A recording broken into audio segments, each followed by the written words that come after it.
Yo, yo, yo, Big D here with another episode of the Big D podcast. Before I bring in today's special guest, please subscribe, like, and share the Spunky Spectrum Sports YouTube page. See all my content.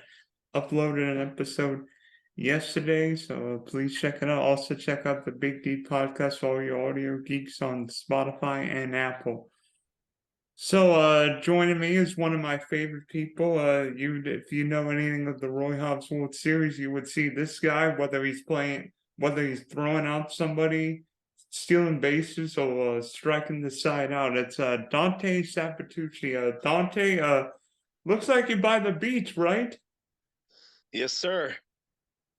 But I'm indoors.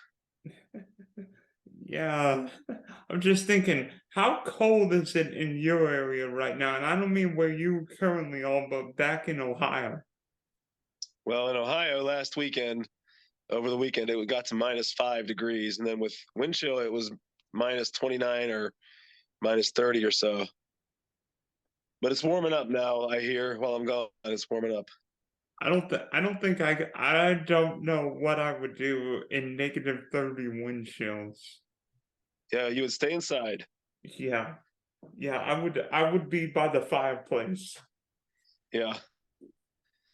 Yeah, it's pretty cold, pretty bitter. And you imagine they played football. The Saints and the Browns played football in that abominable weather this past weekend. You want to call that football? I call that more slip and slide.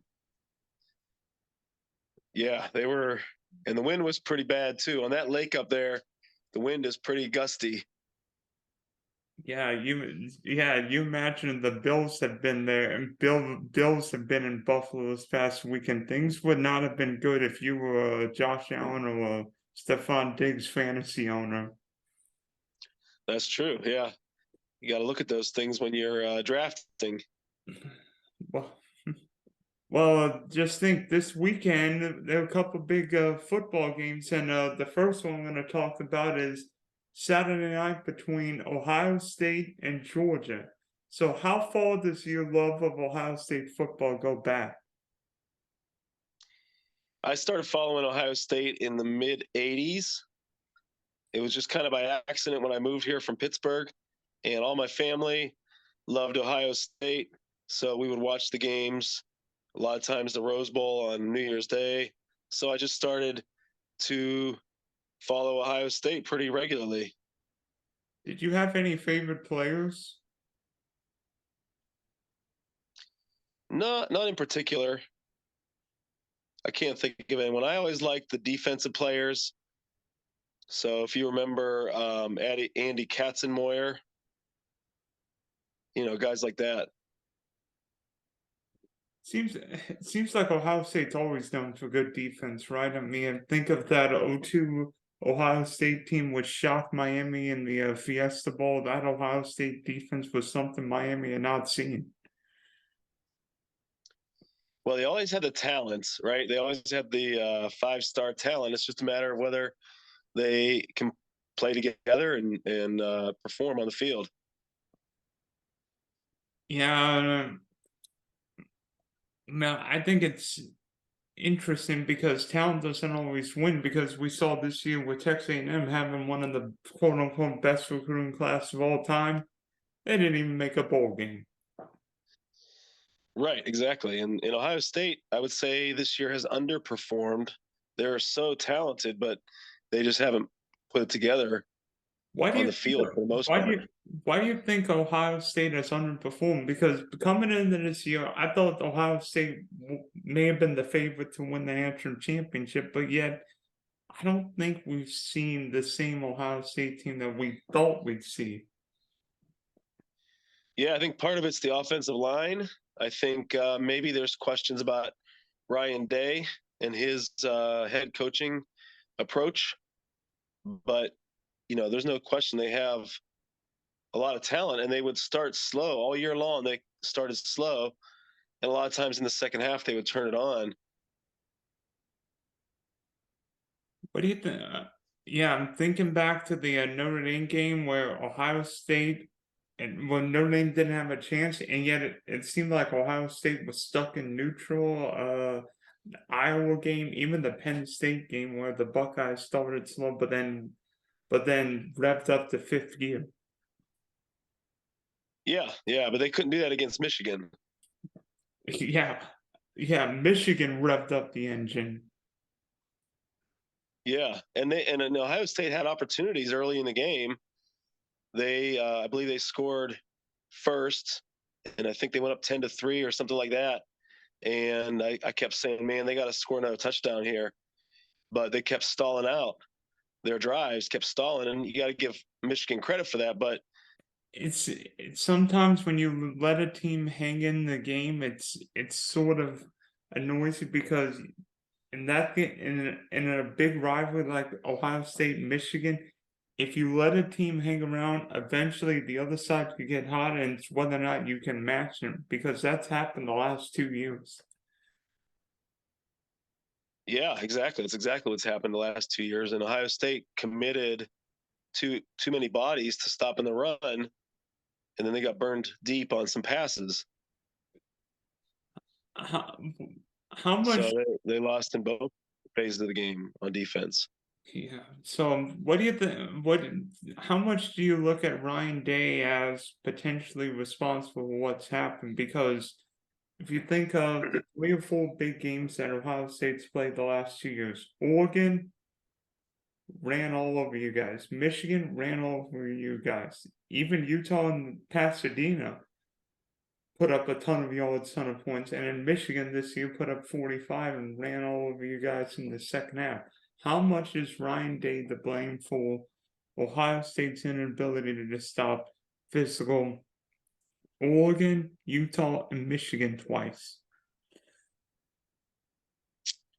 Well, I'm not smart enough to be able to answer that 100%, but I do know that they brought in a new defensive coordinator this year, and their defense went from, like 50th or 60th in the nation to like, top 10, top 5 type defense. But they didn't show up against Michigan, unfortunately. So you have to ask, is that game planning? You have to ask, is there some strategic deficiency, or they didn't make an adjustment at halftime, and you got to put that on the head coach. Yeah, and also because I see a difference with this Ohio State team. That 2019 Ohio State defense with Chase Young would not get pushed around like that. Even Trevor Lawrence and Travis Etienne didn't push around the Buckeyes like Michigan did a few weeks ago. I don't think Ohio State's defense has been quite the same since that year. Plus, I think we've seen with Ohio State and maybe 1 or 2 other teams, maybe Alabama, potentially too much of the focus is on the offensive side and not enough is on the defense because we've seen, let's see, who's been the best team in college football the last 2 years? Oh, wait, the side you're going to face on Saturday night. Right. Yeah, there was a time when the offenses were just killing Big Ten, like the SEC was just killing the Big Ten. And so there was a shift to more offense in the Big Ten. And now they've kind of caught up with the SEC in that regard. But now then Michigan comes along, and you got to give Jim Harbaugh credit. Now he's going back to smash mouth football, and they just don't have the bodies or the schemes, it seems, to defend against that. It took Jim Harbaugh a few years to put it together, but it seems like he's got something going on there. We'll see what happens in the playoffs here. Yeah, who knew running the ball and playing good defense would still matter in a game in an era where teams are throwing the ball 62 times. Yeah, but if you make them one-dimensional, then you got a chance. Shorten the game, plus obviously based on recruiting and schemes, if you get an offensive line that can just push the defensive line around, then if they don't get the ball back, then it's tough for them to score. Could Ohio State's maybe lack of consistent offensive line play be hurting them too? Because we've seen this year where Ohio State's not got a running game going in. Some of it's been based on the running backs getting hurt, but some of it's been been inconsistent offensive line play. Yeah, I would agree with that. I know that they made a commitment this year early in the season to run the ball, and because again they have talented players, but as the season went on, like I said, they would have slow starts, and part of the reason for that is they weren't able to establish the run and get big leads, and so they had to rely on the passing game in the second half. But unlike last year, where Ohio State didn't get a chance for revenge in the playoffs, this year the Buckeyes do, because Ohio State is playing Atlanta in the Chick-fil-A Peach Bowl. So, I know what you're thinking after that Michigan loss. New Year's Eve's not going to be fun. Well, the good news is you're not going. Ohio State's not going to Glendale, where they've got no chance of winning, and this year you're going to Atlanta. Absolutely. I mean, I'm happy as an Ohio State fan that they get the opportunity, and like I said, what they need to do is establish their offense early in the game, and hopefully again shorten the game, and because the advantage that Ohio State has, honestly, is their quarterback and receivers over Georgia. So in a way, that like I said, they have to get a big lead and make Georgia one-dimensional on offense in trying to catch up. It's going to be tough, or it's just going to have to be an all-out shootout. Just back and forth scoring. That's the only way Ohio State can win. I mean, but if you look at it, Ohio State, this got a. I mean, yeah, Stetson Bennett's played really efficiently this year, but he hasn't been asked to throw the ball that many times. We know what C.J. Stroud's capable of doing. You have probably the best wide receiver in college football, Marvin Harrison Jr. I can't believe I'm seeing. I remember his old man with the Colts, and I'm like, his kid can't be this good. Yeah, he is. yeah, I've watched him all along. He's as good as they say he is. And too bad Smith and Jigma has been hurt, because he's pretty good too. But either way, they have a talented receiver core. Not bad. I'd be okay throwing those guys the rock. I mean, but this is CJ Stroud's chance to prove how good he is, because in a game where he's facing an SEC defense, the number one team in the country, in its backyard, can CJ Stroud put Ohio State on his back like Justin Fields did against Clemson 2 years ago and shine? Right. That's the question, and I think if anybody could do it, Stroud could do it. I like him a lot. I mean, I've got a feeling this team's got a little 2015 Ohio State Alabama feel, because I didn't remember a lot of people picking Ohio State when the Buckeyes met Alabama in the first college football playoff. But yet Ohio State came to play that night. Zeke Elliott ran all over Bama, and then Cordell Jones, the third string quarterback of all people. Does this team have a little 2015 Alabama feel? Well, what I would say is I don't think it's going to. I would think that if Ohio State can win it, it's going to be a high-scoring game. So we'll see. I don't think it's going to be the same as that game where Zeke Elliott took over. I think it's going to have to be the other way around. It's going to be Stroud and Marvin Harrison Jr. taking over. More like what happened when you played Clemson a couple years ago in the Sugar Bowl, right? Yeah, or if you remember back in the early 2000s when Ohio State and Michigan played each other, they were 1-2 at the time, and the final score was something like 53-47 or something like that. That's what I think. 42-38, 42-39. 42-39. All right. Yeah. Yeah, very anti-Big Ten score. Usually it's like 13-10. Yeah. Yeah. So I think that's what's going to happen in this game, is high scoring if Ohio State has a chance to win. By the way, unbelievably, this is just the second time that Ohio State and Georgia will be playing each other. You know I am a trivia nerd. Do you remember the one and only time Georgia and Ohio State played each other? It was just a few years ago, but I can't remember. Yeah, they got smoked from what I remember. No. Actually, it's the 1993 Citrus Bowl. Georgia won the game 21-14. Okay. And if I'm not mistaken, I think Herbie might have been the Ohio State quarterback that day. What year was that? 93. Yeah, that's about the right time frame. 1993. I wouldn't even have been 6 months old for that game. Wow. I mean, I was just thinking, you should be thankful that you play. I mean, yeah, Georgia and Atlanta won't be easy, but the Buckeyes can't beat anybody outside Notre Dame and Glendale. So you may be thinking, trip to Atlanta, maybe get some milkshakes, get some peaches. I don't think Ohio State's ever played in the Peach Bowl. I wouldn't know. You're the trivia buff. Yep.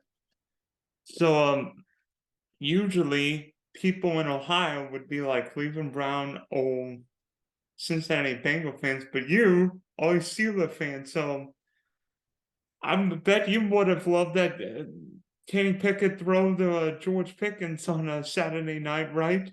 Oh yeah, I stood up and cheered for sure. I mean, after honoring the 50th anniversary of Franco Harris' immaculate reception, or if you're in Oakland, probably immaculate deception, right? I never heard it called that. They can call it whatever they want. Just win, baby, right? Just win. Yep, and the Steelers won and kept their playoff hopes alive. So now you award, I mean, depending on what happens, because that Miami-New England game could potentially knock the Steelers from playoff contention, but the Steelers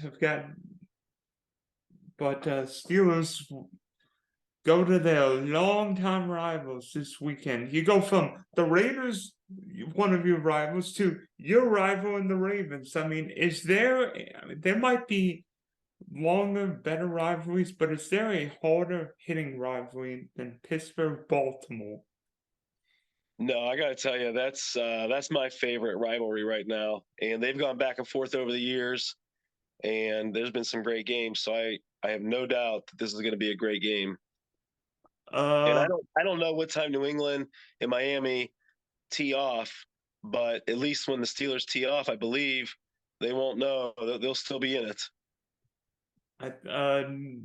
Miami, New England will be at 1:00.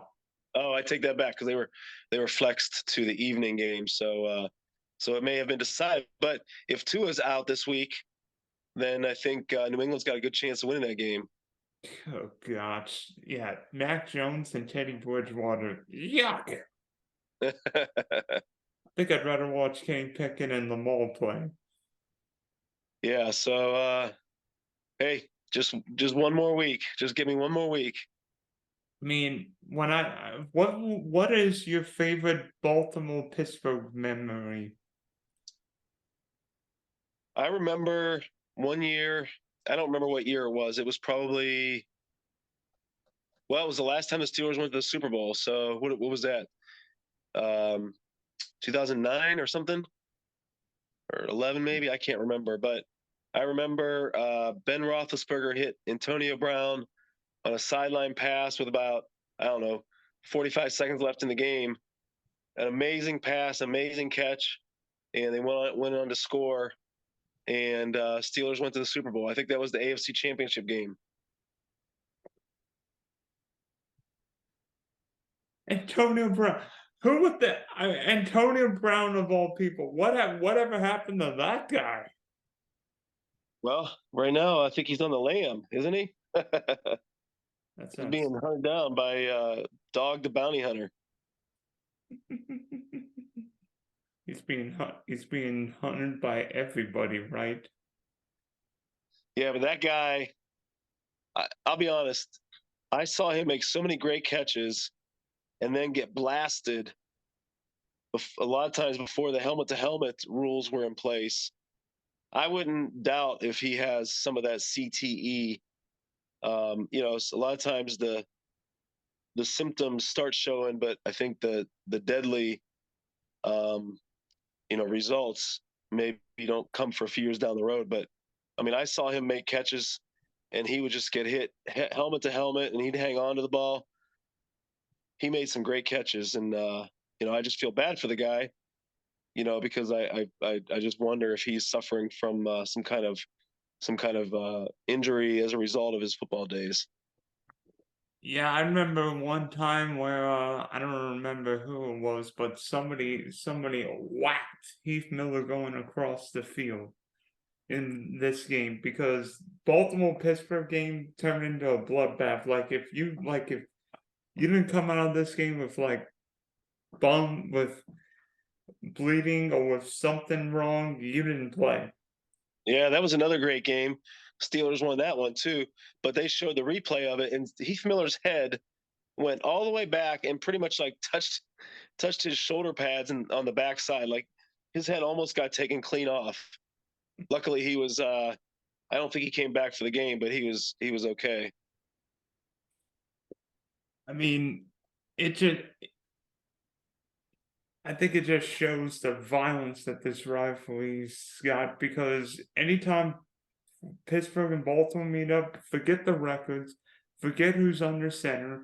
This game is always close. It's always going to be decided in the fourth quarter. It's going to be first team to 20. It'll be like some 17-14 score. I mean, when you guys played a couple weeks ago was 16-14. I'm like, that's like every Ravens Steelers game I've seen for the last 25 years. Yep. So, oddly enough, in that game, Lamar didn't play with his PCL injury, and Kenny Pickett basically didn't play because he was sent into concussion jail again. Yeah. So And they still had a chance to win that game. If only Mitchell Trubisky could throw the ball to the right color jersey. Yeah. And stop the Ravens' rushing attack. That was both of those things. And that's what happened against New England as well. They couldn't stop the run late in the game to get the ball back. But give them credit, they were able to do it this week against the best running back in the league. They were able to stop the Raiders with like 4 minutes left. So they got the ball back and went down and scored. So you see some progression of Kenny Pickett and the team. I've definitely seen an improvement as the season's gone on in the running defense and the running offense as well. So, what do you think the key is going to be on Sunday night? I mean, assuming Lamar plays, it's going to be stop the Ravens' rushing attack, and then probably put somebody. Who do you think Pittsburgh would match up against Mark Andrews? I think they'll mix it up and probably do some mostly zone against the Ravens. Make Lamar Jackson just continue to throw because he's not a great passer. So I think they'll play a lot of zone and probably give up some yardage. But again, when it comes down to the red zone, that's where they're going to be stronger. Probably a lot of maybe some Minka Fitzpatrick. Yeah, I tell you what, I've noticed he's been blitzing a lot more recently, and maybe that's because they've been able to stop the run early in early downs, putting the other team in, more predictable passing situations. They've been able to send Minka in on some blitzes, so they've been getting Minka's been getting to the quarterback. Alex Highsmith's been getting to the quarterback. Cam Hayward's been getting to the quarterback. I'll tell you, Saturday night was one of Cam Hayward's best games I've seen in a long time. Yeah, he's a beast. that guy is the new school version of what Joe Green would be. Yeah, too bad they don't have someone like a Casey Hampton on that defensive line. That would make a huge difference for this team. Hey, you've got TJ Watt, so why are you complaining? Oh, I'm happy. They need someone in the middle though that just a run stuffer. I'll get a Haloti not out of retirement. Who's that? I'll get Haloti not out of retirement. He used to There you close go. up the middle for the Ravens. Yeah. I think another key in this game is, can the Steelers run the ball? A couple of the keys. One, can the Steelers run the ball? Because not if the Steelers can get Najee Harris going, I think it helps. And two, when will Deontay Johnson score a touchdown? Because how many targets has he gotten this year? And he scored this same amount of touchdowns as Angie, you, and me. Yes. Now, here's the thing. I remember early in the season, he dropped a touchdown pass. It was an easy one, right in his hands. So it's his own fault. But maybe this is the game where he gets it. But they've been pretty conservative in their passing game. Early in the season, they were going deep a lot, trying to get that big play. But lately, they've been doing more like ball control passes. And so you're right. If they can get the running game going, that's going to open everything up. But I have a feeling that Baltimore's going to take away the running game, and it's going to come down to into Kenny Pickett's hands. Yeah, so you imagine Kenny Pickett. I mean, first true Pittsburgh-Baltimore game potentially on the line. That would be interesting because he performed well last week. I mean, some guys seem like they could perform well under pressure and in adverse conditions. I mean, Deshaun Watson looked like a total different Deshaun Watson that I'm used to seeing with the Browns last week. But Kenny Pickett seemed cool as a cucumber, despite it being literally below zero. Yeah. Yeah, I really like Kenny Pickett. And they said He's not gonna Pickett's not gonna overwhelm anybody with talent, but he's efficient.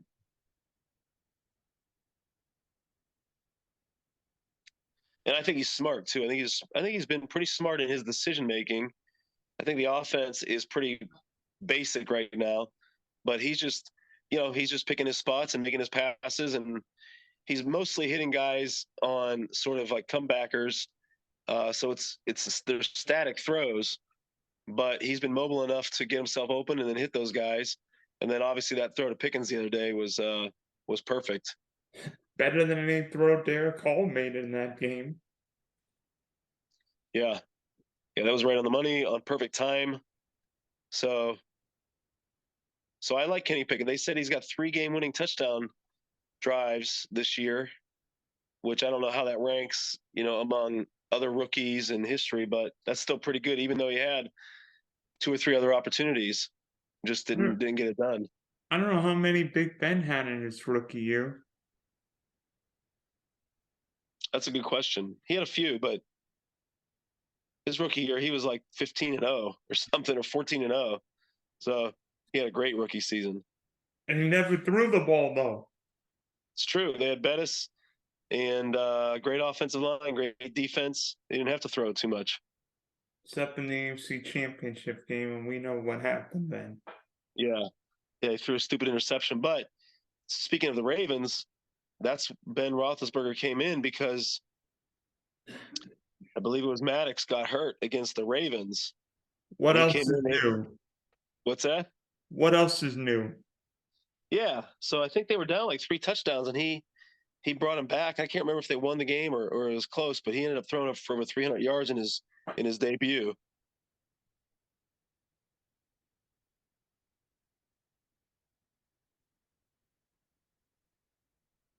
Now you've got me thinking. Uh-oh. Let me see what I can find. Actually, that was the only game. Week 2 was the only game Pittsburgh lost until the playoffs. What was the final score? 30-13. 30-13. Okay, I thought he scored more touchdowns, but I think he threw for over 300 yards in that game.